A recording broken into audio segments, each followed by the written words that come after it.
It's preparing.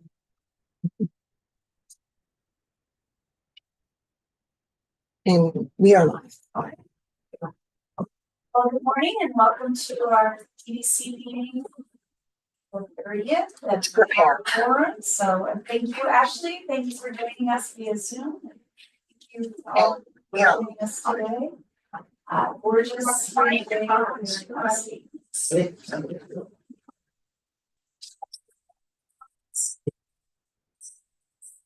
Oh, well, just not hear it again.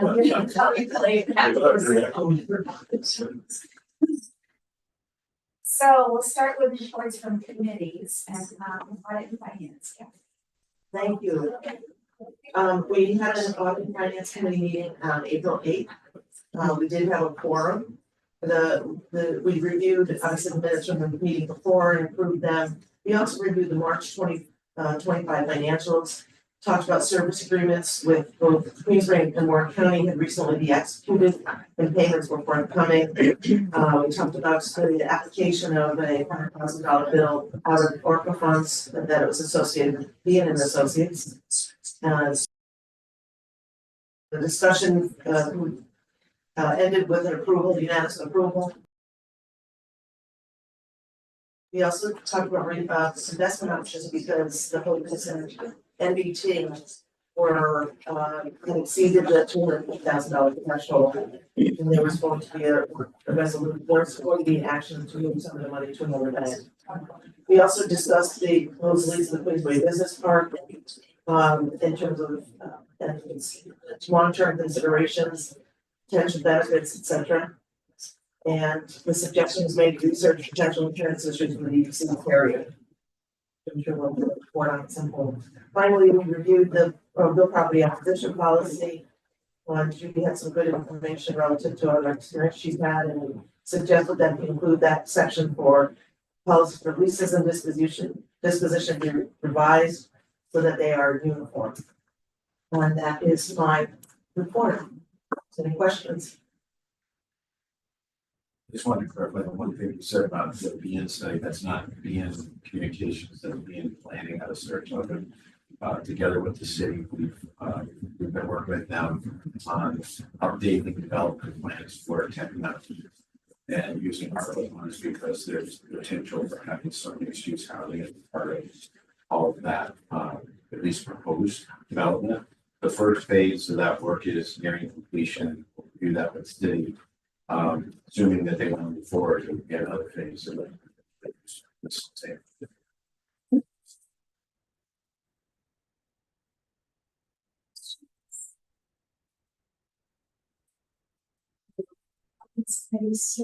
Want to join us today, so I'll cover some of the items we had on our line.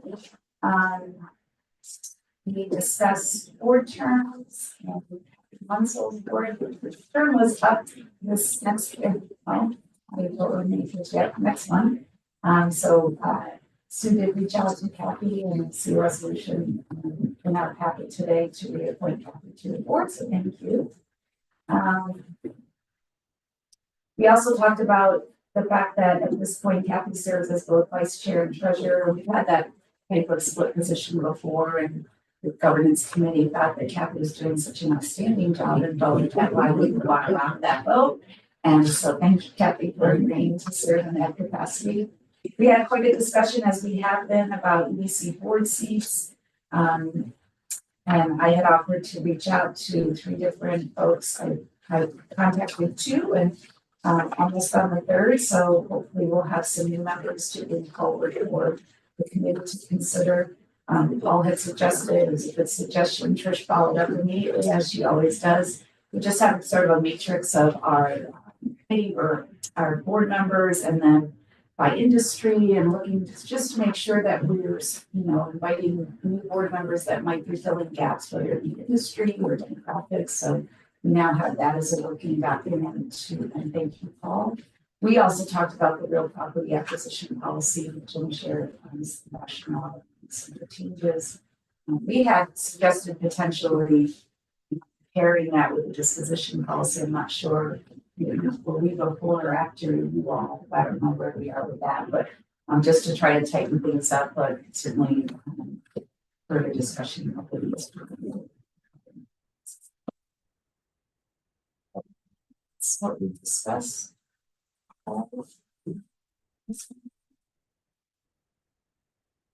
Questions? Something through their financials for.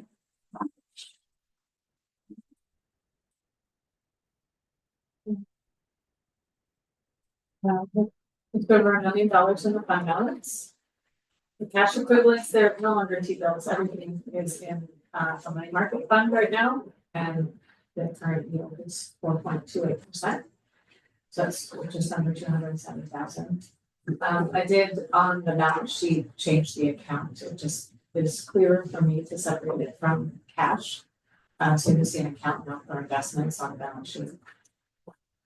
Cash is a little over 250. Our accounts receivable was 226 at the time of the financials. We did receive the check from Town Queensberry and the check from Lehigh as well.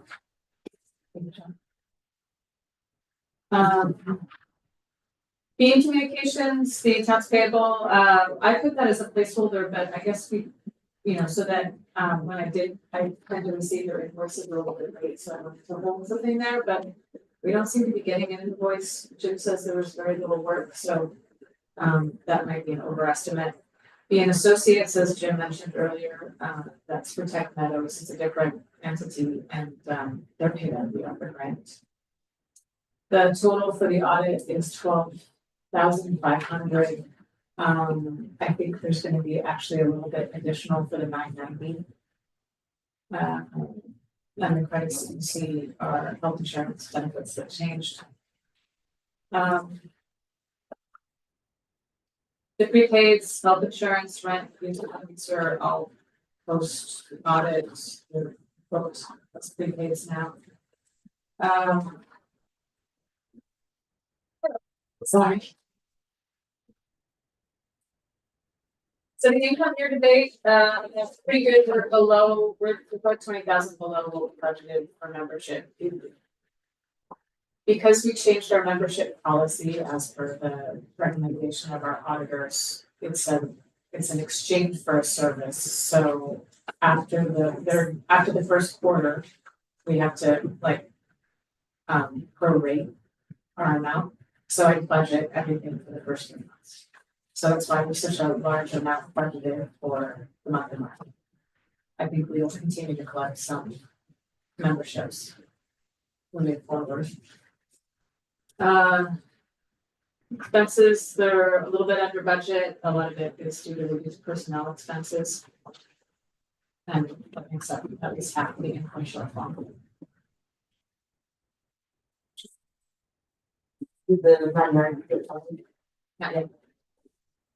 And what about the people and documents to make it uploaded?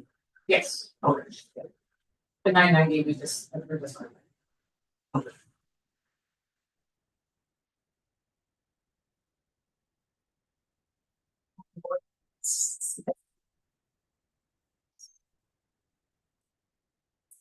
But we have to acknowledge the 990 as board members. Yeah, it will. Yes, it will need to go by the. Okay, so just it's usually like a month or two after. All right. We did, with the audit committee approve the audit. Do you want us to also approve the 990 and then it can move more efficiently if the committee does it? Instead of the full board? Depends on what the board would like to do. I mean, I've seen it done. I always thought the board had to be aware of the financials. You got it till May 15th, so we could have it the next meeting. Okay. Go back to the May 13th. You don't need to go first. Oh, okay. It would have, you could do it electronically. That's what we do for our foundation. Yeah. And send it out to everyone. They have to acknowledge that they read it. I think it's good practice and You do it for all. yeah. Okay. So, we'll run it by the audit and finance and then email it out to the board. So we'll go over it in more detail and then send it out to everyone. That's great. And knowing that the audit and finance committee has reviewed it, it's a terms of the audit, I think we should expect that the costs are going to grow. We told them that we would like to extend, but we're no longer under the pricing that the original. So, right now it's a struggle to find auditors that are willing to work on organizations our size in this sector. So I just want to apprise the board of the fact that I wouldn't be surprised if this is significantly more. When you say significantly. Like somewhere between where we are now and $20,000. More? No. So it's right now it's $12,000.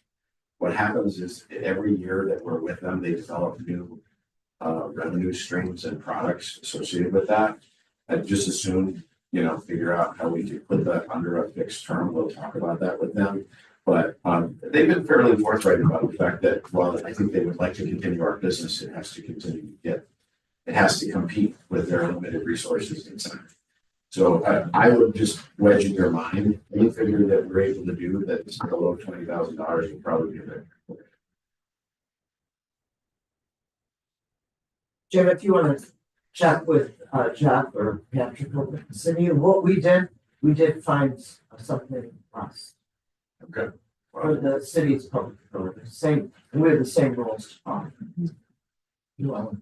But you'd have to change. But we'll finish the 990 and we'll begin negotiations. But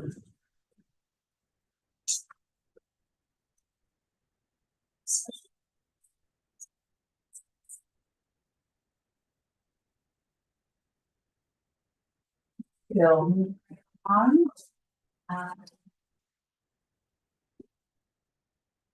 We do have resolutions, I mentioned already, the governance committee is recommending that we appoint of Captain Munsell. And as I said, we have some potential board members discussion at least. So nothing to report or recommend at this point, but. What would be the time to add? I believe these positions, we have one vacant, plus we then voted in for up to 2 more, so we could potentially bring all 3 on immediately if we wanted to. And if they were interested.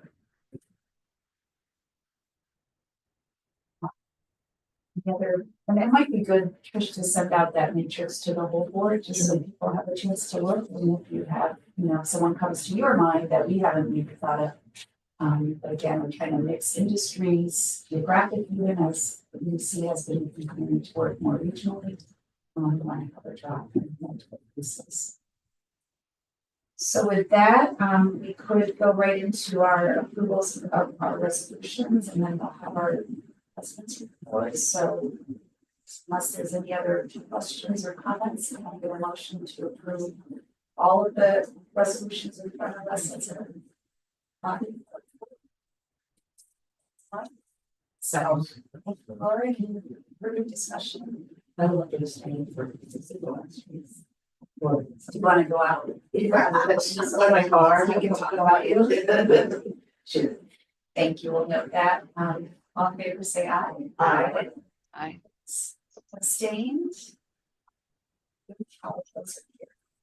So Jim, I'll turn it over to you. good morning, everybody. Normally we do an industry overview, or at least this year we endeavor to do an industry dive at every meeting. Given all of the work that we've done to try to reorient the contract with Queensberry, we felt like it might be useful to use this meeting to talk specifically about some of the initiatives that are part of that process at a deeper level. So this is in lieu of what we would normally do, which would be an industry deep dive. Now, just in advance, we would like to do healthcare, if not right away, very soon. And so, Jim, we would like to be able to schedule some time with you and your team at the hospital, and talk to Sue about it as well, to make sure that we're able to bring forward things that are important to you. If we could do that, we may, we'd love to. If not, we'll do that as quickly as we can. So if you look at the chart, we have some of the stuff that you're used to seeing. Business activity you see is the first chart, continues to stay relatively stable. John and I go through this list and compare it literally every single month. If we haven't had a significant recent activity, we drop it and then we add the new ones. There are several new ones in the last month. Can you remind everybody what they are? Yeah, there's a couple, you know, two startups in the age. One is a diner operation, a diner operation, you know, Missouri quarter. He was looking to set up shop, and we're talking to them. How they get it started, you know. I don't know, starting up and have a specialty of treating the hemlocks in the basin. So I think that's their target zone for developing the business. So there's two new ones. We're also engaged with the group up in North Creek, who's running a hotel, the Phoenix, about some potential assistance that they were talking to us about. And yesterday, Jim engaged a business lead on a new recreation business in the mall because the recreation for operation. So sure, it's a business assistance. Yeah, you're familiar with this, John, that is looking to use the old Sears as a potential co-card.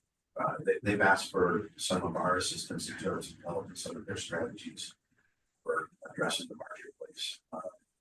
We'll see what else they involve with that. While we go back to the other three, two of those are likely to result in LDC loan applications. And this is a new development. Since COVID, we have had very little LDC loan activity, mostly because there were COVID-related funds that were more attractive. We're starting to see a steady flow of entities that are looking for support from the LDC from their revolving loan fund. In particular, I've noticed that North Creek Hotel Group, they've already secured an IDA approval for the redevelopment of that property. This follows the work to get the sewer underway in North Creek. This is a really important thing for the EDC to not only be aware of, but to communicate effectively within our business network. It was not without some, I don't know if controversy is the right word, but certainly discussion about whether or not it was an appropriate thing for the county to step in, whether or not the use of octacs to support the sewer project in North Creek was the right thing to do. But one thing was certain, and we made our voice known at the county from the EDC's perspective, and that is the development of a public wastewater system in North Creek would engender development. And so we are seeing that development now. This is a significant proposal. They're investing millions of dollars into re-establishing that landmark hotel in North Creek. They would not do that until they have certainty that they would have a wastewater system to connect to. We may or may not find ourselves involved with them from an LDC perspective. We will certainly see ourselves involved with them from a business support standpoint. But it is important for us as a business community to know that the things that we advocate for, you know, they aren't just discussions at the county board. This is millions of dollars for the development that wasn't here 60 days ago. I am hopeful that this is the beginning of a whole wave of development that will occur in that corridor. So this is good news. The last thing I want to mention about that group is that the environmental group that is looking to do what's the festival? The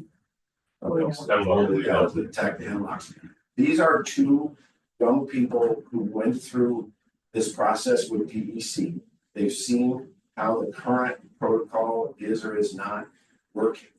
And then they brought their ideas to start up ADK. And that's exactly the kind of entrepreneurial activity we would love to support.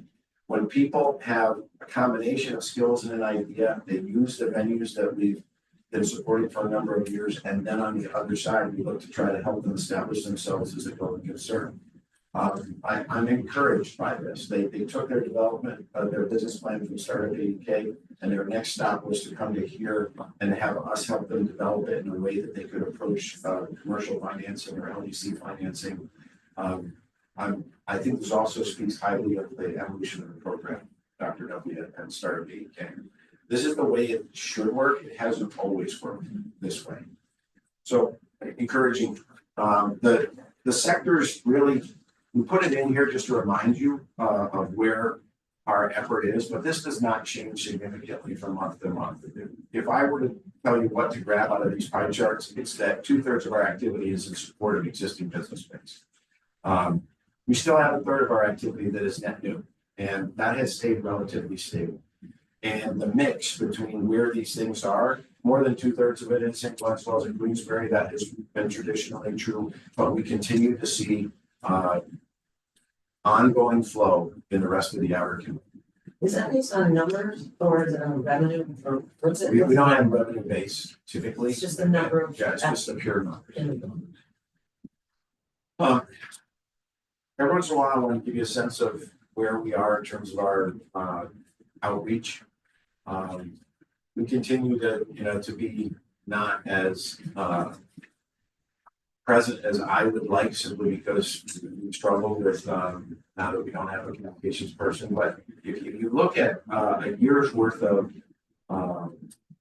social engagement, you can see that while it does move up and down, we are maintaining what I consider to be at least a baseline level of engagement. John, can you kind of explain that chart just a little bit? Yeah, it's a metric that comes up with it. It basically calculates the number of impressions divided by the visits you're getting and the activities you have over a time period. So it's a percentage. It's like a, but it is a calculation that they have. I'll likely print it out. I looked it up yesterday. It does take into account all these numbers, but it kind of works a per capita calculation. You look at that chart at the December 1 timeframe, it kind of spikes up, and that correlates with when Emily came into the job and helped us, rejuvenate some of these with what I consider to be more consistent content. And then we see ourselves flattening out after her departure, but we're able to maintain at least what I consider to be a baseline. We don't go to zero. And so we've got work to do here, but I like to keep you informed of the fact that it's continuing to go on. We're trying to put at least a couple of posts out a week. And develops a menu of things that we want to hit in the messaging. Yeah, it's supporting businesses that are celebrating something that they've done. And more direct engagement with members is also part of the strategy. I don't see on this chart, but we'll continue to see periodic pieces from me and from us direct to our members. And now I want to kind of go deeper into what's happening in Queensbury. As the board knows, we spent a lot of time in the last year trying to look at the relationship that we've had with Queensbury, which has largely stayed fairly consistent for many, many years. The contract stayed very consistent. The scope that was typically attached to it stayed relatively unchanged. Maybe there were some things added, but there were very few things structurally that changed from that. So it can be hard to really discern what are the really important things. In the discussion with John and the town in the past year, there were several things that did come to the fore. And in fact, during our planning session, some of them came. And one of them is the Route 9 corridor development and study. So I put some material in here to try to give particularly new board members who maybe weren't here when this work was initiated some of the background. But this is a piece of work that was designed to try to look at Route 9 from, kind of think about it from Walmart all the way up through the outlets. And what are the opportunities for improving that corridor in a way that would deliver value, including economic development. And there are a number of projects that are associated with it. If, in fact, I have the study, there's more than 10 that are associated as potential projects in the study. The one that Queensbury in particular is very interested in going deep on right now is the intersection at Brown Road and right near Martha's and the Great Escape. John, you organized a meeting, I guess that was three weeks ago, maybe. And this has been something that we're not new to, we were a stakeholder in the original study, a sponsor and a stakeholder in the original study. Much of the work has been focused on some of the opportunities further up Route 9, particularly around the outlets, the potential redirection of traffic as it comes off the Northway on and off near the outlets. But this particular intersection represents a combination of both public safety and I think economic development opportunity for Great Escape, for Martha's, and for all the surrounding businesses. Now, one of the major things that's changed since this study was done is the number of J1s that are working and living in this immediate proximity. Great Escape, and Rebecca was at that meeting, and she's a full member, and we've talked to her about this at length in our one-on-one conversation with her. Rebecca from the Great Escape now, the Great Escape owns several properties proximate to there, which they primarily use to house itinerant workers. And so helping to establish a better pedestrian flow that's safer through there is probably the biggest issue. But just clarifying so that that business flow at Martha's, Great Escape, and all the other businesses can operate as effectively as possible, particularly in the summer when there's a lot of crowds there, is also a real economic development. So, John, you're leading that effort. We're supporting you, but there is an effort underway with our neighbors right next door, the transit team next door, to bring this forward into the current project plan for work in our area. And essentially what it will do is rationalize that intersection so it's not offset, so that there's a squared out lighted intersection with pedestrian crosswalks. And it will require support from Great Escape, from Martha's, from the town, from the county, and all of those stakeholders are engaged. Is there something more you'd like to share about that? No, you did a very good job introducing it, but yeah, the study was to assure economic development in that corridor going forward. That traffic management is not going to get in the way of economic development. Now, currently, the intersection we're talking about, the Round Pond Road Route 9 intersection, is not managed. We've had one lady hit. You have pedestrians that are parking elsewhere and paying for it. If they use that intersection to attend the Great Escape, there are no pedestrian accommodations. There are no crosswalks. We did a study about 20 years ago, and I was part of that. And a lot of improvements came out of that environmental study. We have the pedestrian bridge going over Route 9. That was a result of that study. And then you can well realize what a huge advantage that is for pedestrian safety, because before that bridge, the parking area is the same as it is on the, west side of Route 9. Everyone and their families and their strollers were crossing Route 9 to attend the Great Escape, which is on the east side of Route 9. And as traffic gets more and more developed, which is good for the area, but it also requires management programs. They also have a connector road that they've installed near the new sign with a pile of rocks at the bottom of it opposite Glen Lake Road. Cars used to queue on Route 9 and traffic came to a complete stop by those who were attending, especially in the morning, those who wanted to attend the Great Escape or Storytown before that for the day. So we had them put a connector road in. So their attendance is roughly about 1 million right now. When it gets up to, I'm going from memory here, I think 1.4 million, they have to put a southern connector road in that will allow traffic flow in and out to occur from a different direction rather than the northern connector road. That will come out right next to Martha's, opposite Round Pond Road. So what we asked the Great Escape, Rebecca Wood, she's the director now, Could we put a stub there? For now, her attendance has not reached 1.4 million. But there's clearly an advantage to putting at least the stub of the connector road that will feed traffic to and from Market.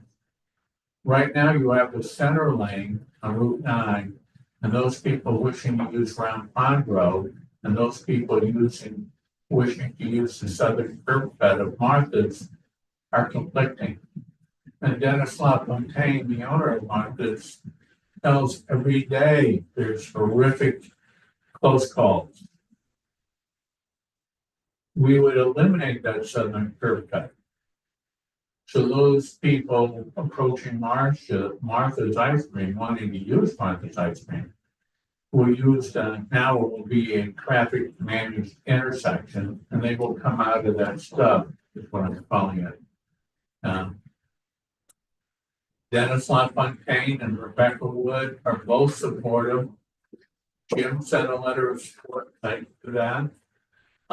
So we'll get on the TIP program with the ATFDC, the Transportation Improvement Program. Now, the problem is, and you probably have realized, the problems with this corridor are decades old, not years old, they're decades old. Nothing's being done about it. It's New York State. And nothing will be done unless we take a more aggressive approach, and that is Queensbury has to pay for the remediation. New York State will reimburse it. We have to put the money up. That's the only way it's going to get done. I mean, we had the same things 20 years ago with the intersection of Route 9 Quick Road and Aviation Road. Improvements needed to be made there. There's 40,000 cars a day that use that intersection. Queensbury had to put the money up and then get reimbursed from New York State. I mean, it almost seems unfair that Queensbury has to take the initiative, Queensbury has to pay for it, and then New York State will reimburse you. All right, it is what it is. And so there are multiple spots that need attention along Route 9. The $1 million mile is no secret to anybody, but we can talk about that on a later date. I thought that we need to focus our attention on that one intersection. It's a can-do, $7 to $8 million. So, you know, and we can make it safer and more productive for traffic management in that area. And so Jim is helping me out with that, and I appreciate that. So this is probably the most intense activity we've engaged in since we signed the contract, but we've been involved in it for a number of years. Important to note that the letter that we sent highlighted the fact that there are very specific funds that sit on our balance sheet that could potentially be used for things that are in the economic development interest of Queensbury. And all I did was just remind both the town and you know the state that they're modest, but they could potentially be a source for us to be a partner. So I think that is probably, if we work backwards, that's probably the most timely thing. There's a chart in your deck here, though, that talks about several other things. Before we move on, well, how will that coincide, if possible, with the bike corridor discussion that's been going on? Because that's in the same area. Yeah, it isn't, well, what we're really trying to do is enhance the bike connection up the intersection to Kearney Lane. Because on the west side of Kearney Lane, you have Rush Pond Trail System, the Kearney Lane Trail System, and we'd like to see we have a better connection between those systems and Warren County Bikeway.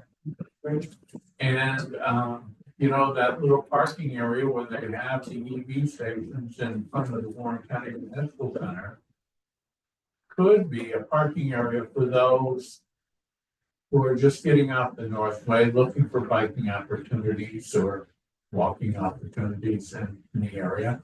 That would be a parking area for them. And then we hope to make a direct connection from that parking lot, an improved connection,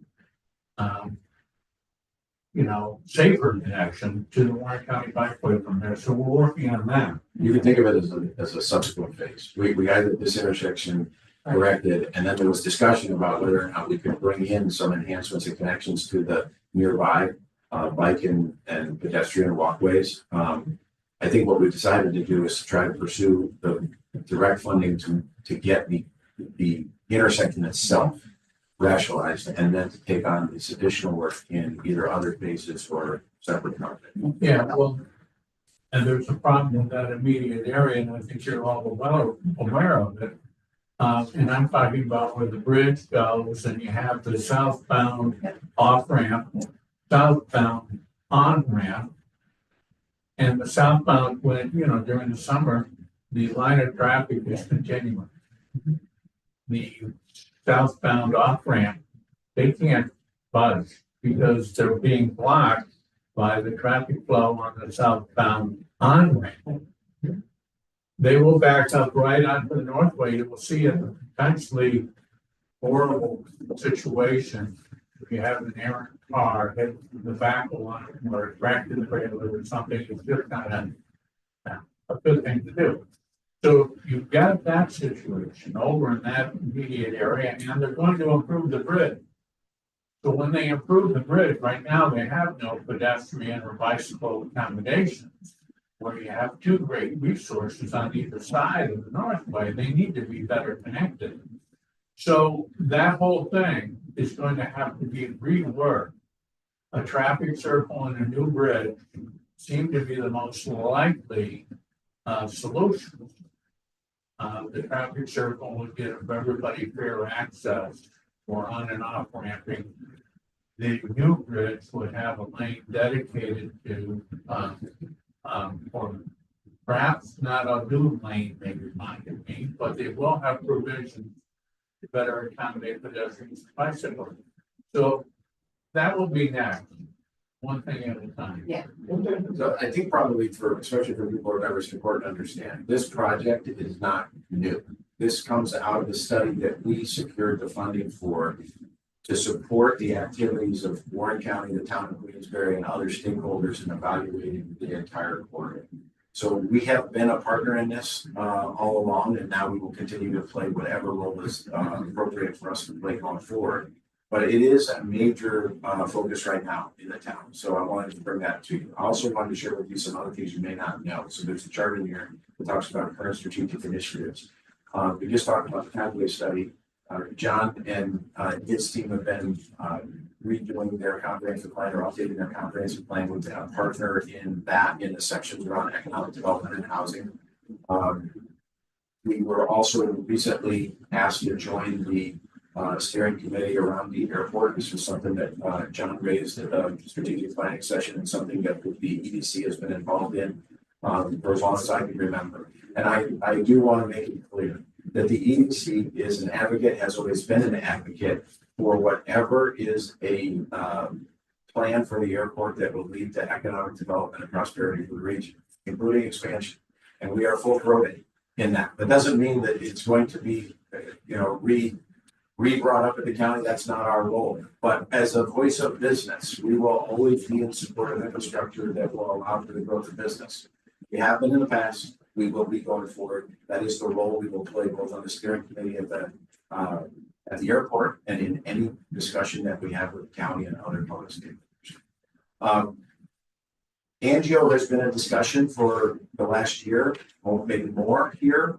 We continue to be in direct contact with Angio's management team. They're making progress on their essentially rephasing to roughly half of their prior workforce, but keeping it here in Queensbury. We continue to be in almost regular, if not weekly, certainly many times a month, talking to them about things that we could do that may potentially help them. They're on track.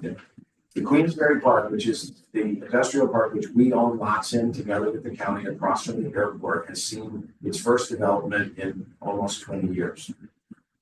Prime Arrow, which is a cannabis growing and production facility, is actually in movement now. The county is also looking at developing some of their lots for activity that would support them. And we have a effort that I'd like to point out, and John, this is something we'd like to bring you and your team in as it's appropriate. But at the entrance to Queensbury Park, and I know many of you probably can't think of it, but the armory is in the back corner, and there's a road that you enter into the park on, and the first thing you see is the switch, the National Grid switch. It's right there on that very first lot. There's a sliver of that lot that's between the roadway and the switch, which is essentially undeveloped. It's too narrow for any kind of building or improvement. It can't really be redeveloped. However, we have a proposal from a battery storage entity, a new battery storage entity that has a much more compact and miniaturized approach. They operate in 10,000 square foot blocks. They use containers and then they build a bonding or a containment area around those containers. It actually does fit in that sliver.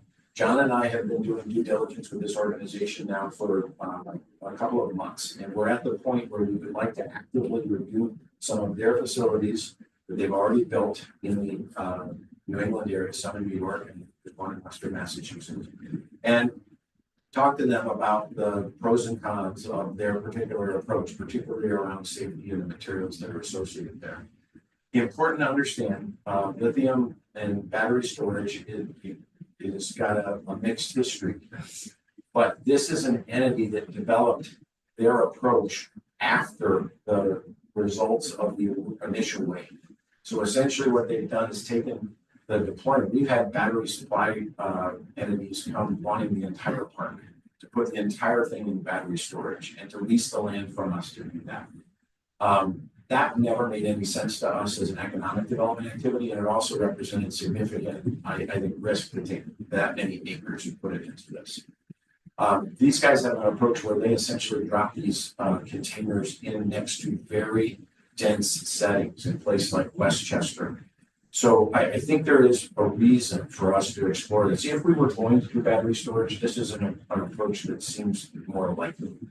Any of you that would like specifically to be involved in any of these, either site visits or further due diligence, we will make them available to you. And John clearly will want to engage you in the town.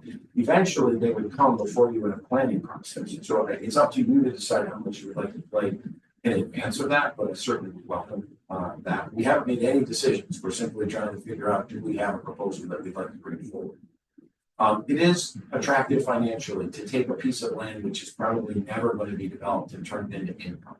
And what we're talking about is probably something that would cover the costs of us maintaining that entire property every single year, the insurance, the taxes, any of the maintenance. So to have one vendor using a tiny piece of it, which we couldn't use otherwise, and have that carry the cost of the entire thing is a good economic. Now we'll decide whether or not it makes sense on all these other fronts. There's a number of other things that are kind of cats and dogs. John, we're going to come to you with Queensberry new dashboard. In fact, in your package here is kind of the first mock-up of what a scorecard would look like. And Queensberry's specific version of this would follow a very similar format. So if you just look at this, this was work that we initiated before Emily left.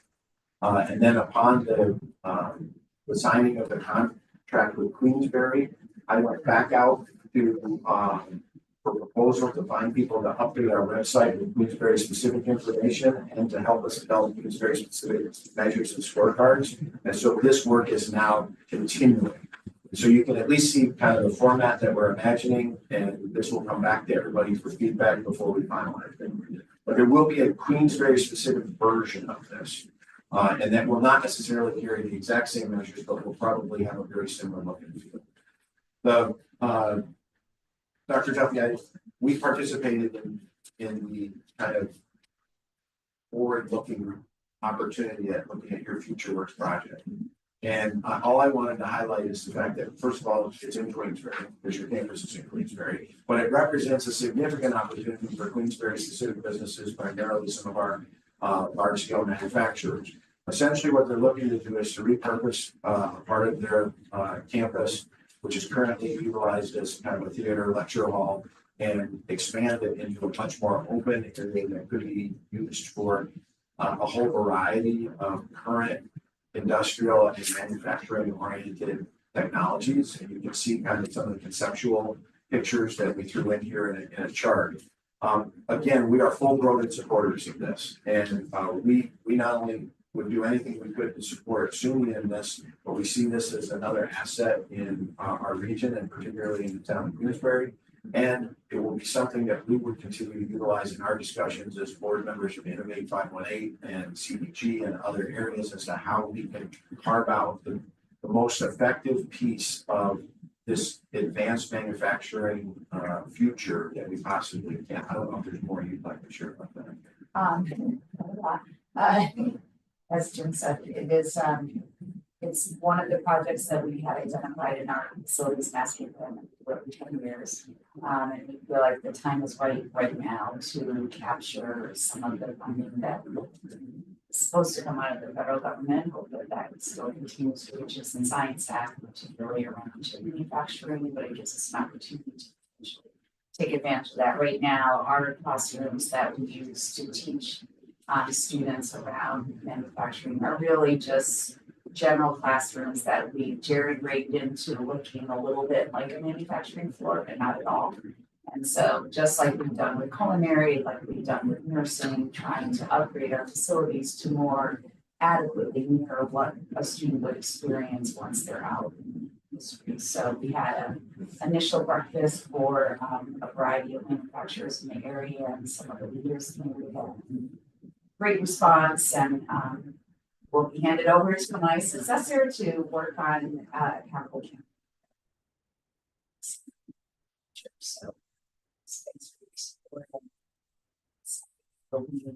tremendous value to ways that I'm trying to structure it so it has flexibility that we can adjust as manufacturing adjusts, also give us opportunity to build. There's a chart in the back of your deck here that we provided some additional data after we attended the session that you had. I wanted to make sure that everybody's aware that manufacturing is to be a healthy component of our local economy and of the region's economy. You could see some of the numbers associated with the graduation pipeline that's coming from facilities like SUNY Adirondack.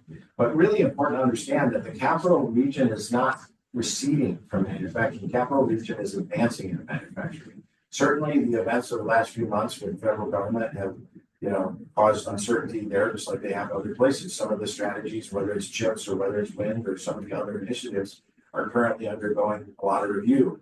But there's no question that the capital region is focused on manufacturing, and we're supportive of it. They moved in the period of time since this board has essentially been constituted post-COVID. They moved 3 places in the state in terms of their manufacturing pipeline. So we are a partner of that. We are the northernmost component of the capital district, but we are an important part of that. There are things that go on here that do not go on in other places. And as a result, we continue to support not only SUNY and their investment in this important area, but we are doubling down on our relationships in the capital district, but when they are productive for us. We don't look for opportunities to just join something that says capital district company. But when it has to do with manufacturing, you can count on the fact that we will be there. John and I have been at every event that RPI and SUNY Albany has put on around some of their initiatives. We are board members of CEG. We are board members of Innovate 518 because those create places for us to create value-added connection to our area. Important for some of our business space, and I'll probably write something to our members about this. I think there's a perception that we are all watching the essentially receding of manufacturing in terms of importance. I don't believe that manufacturing will ever be 30 or 40% of our economy, but anchoring it so that it is a healthy component that is, say, 10% of our economy and continue to invest in it is in our interest. And this is why I shared all this information with you. I wanted to make sure you realize we're not just harkening back to another era. These numbers are growing right now in several important areas. And to that end, we're really focused on our engagement in schools. I'm actually speaking at the International Baccalaureate graduation, I think on my birthday. And we have a really healthy relationship with Queensbury schools. We've always had a great relationship with small schools, and we try to develop relationships with all the area schools. But I would say we have the greatest interaction in Queensbury. In fact, just since we last met, we went over to Queensbury and spoke to their entire CPE consortium, which is more than 100 kids in 6 different programs, all of which are looking to develop what we might think of as vocational skills. They're really, work-related skills in a particular area. We had an audience with them for several hours where we could talk to them about the local economy. They could ask us questions. That then led to 2 of those groups asking to have a field trip here in this room. 2 weeks ago, we had this filled with Queensbury High School students. I cannot imagine the time when kids would have asked, can we go see the EDC? But they did. 2 busloads showed up here and it was a fun day. They spent an hour in here. They asked really good questions. They really are thirsty to understand what's happening in not just the job market, but just in their own community.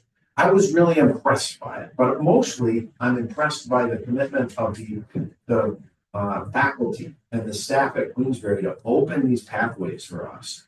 I think there's a lot more to be had here, and we'll continue to develop this with Glens Falls schools and all the area schools to the extent that we can. But John, we're in a great place with Queensbury schools, and to the extent that you have discussion with Kyle and others, encouraging this exchange, I think it'll only be healthy. All right, so that's as much as I could possibly throw at you about where we are in terms of, I think, specific work around Queensbury. But it is important, given the fact that it took us a while to come to the conclusion on what is the appropriate scope of work that we have with the town, and how can we be value-added partners with them, not only today, but going forward in a way that delivers value to both. I feel like we're getting to the right today. Couple of quick things before I go. I'm going out to North Creek as soon as this morning's meeting is over. That the sewer continues to develop there. We're reviewing the first construction plan, and we are full members of the sewer committee in North Creek. Kind of an unprecedented thing for the EDC to be a member of a community group like that, but I think we've added value, and we will continue to see this thing all the way through. And we also represent the county there. Mike, and certainly the county is welcome, but we'll make sure that they're well represented in all the conversation that goes on there. Later today, the state is holding an event at Springbrook Distillery around a apprenticeship program that they're trying to develop in support of those kind of industries, distilleries, breweries, and those kind of craft makers. We're supportive of that program. That program really came about as part of the dialogue that we've had with the governor's office around opportunities that would provide very targeted support for more rural regions of New York. So we'll be there in full support, and a number of the breweries, including Common Roots, I think Adirondack Brewing is coming, I know Paradox Brewing is coming. There's going to be a number of entities that are there.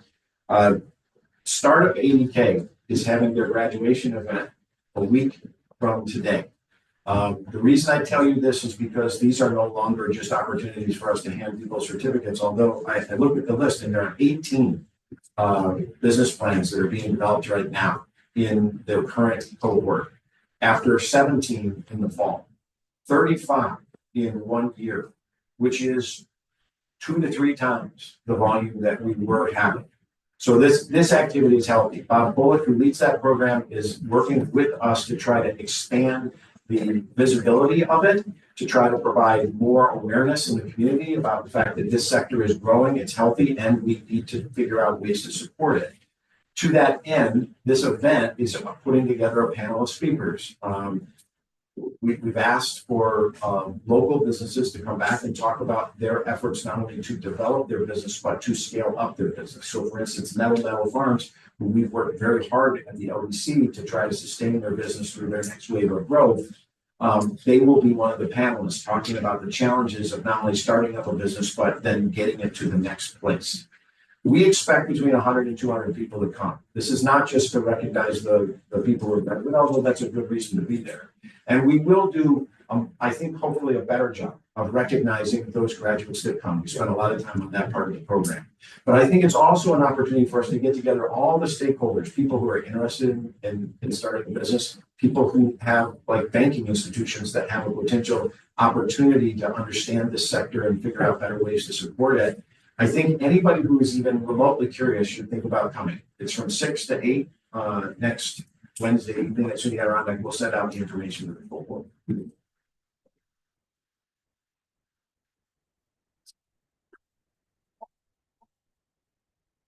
Well, lots of comprehensive information, so thank you. It's helpful to do a deeper dive into one of our largest parts of our economy. So any other topics of discussion? Anyone else want to do that? Okay. For executive session. All right, with that, I will take a motion to adjourn. Thank you, Jim. Second. Kathy. All in favor, aye? Opposed, abstained? You opposed, you have to just sit by yourself. Great day.